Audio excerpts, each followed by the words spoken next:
Ayan, medyo maganda dito guys pag may may mga dahon-dahon.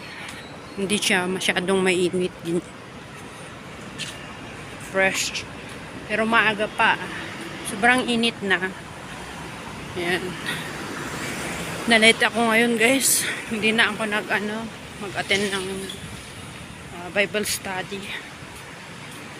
Kasi may mga transaction ako ngayon. Maaga. Tapos mamayang hapon, may mga transaction din tayo guys. So, kailangan hindi na tayo mag-attend ng Bible study kasi hinahabol natin yung oras na.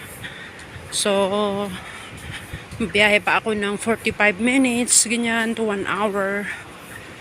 Depende sa sa tagal ng MRT.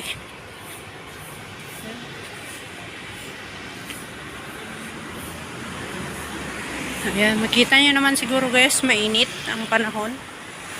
Yeah.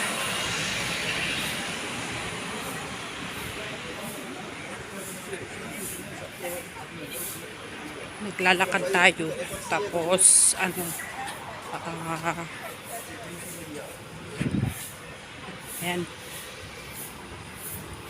Santan.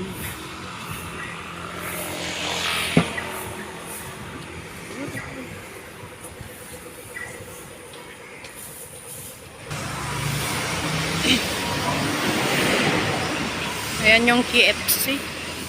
Sarap. Walang tao.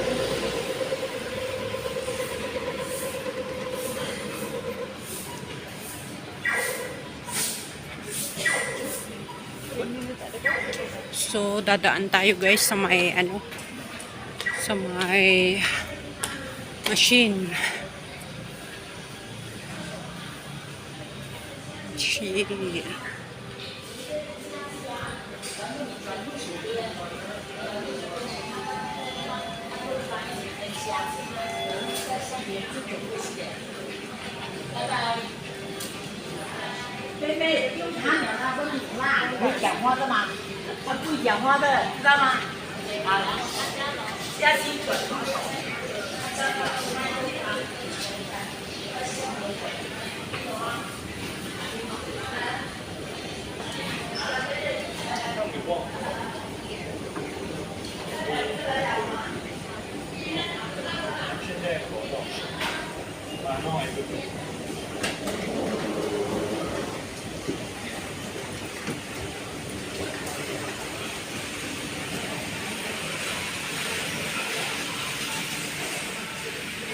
So, dito tayo guys sa machine.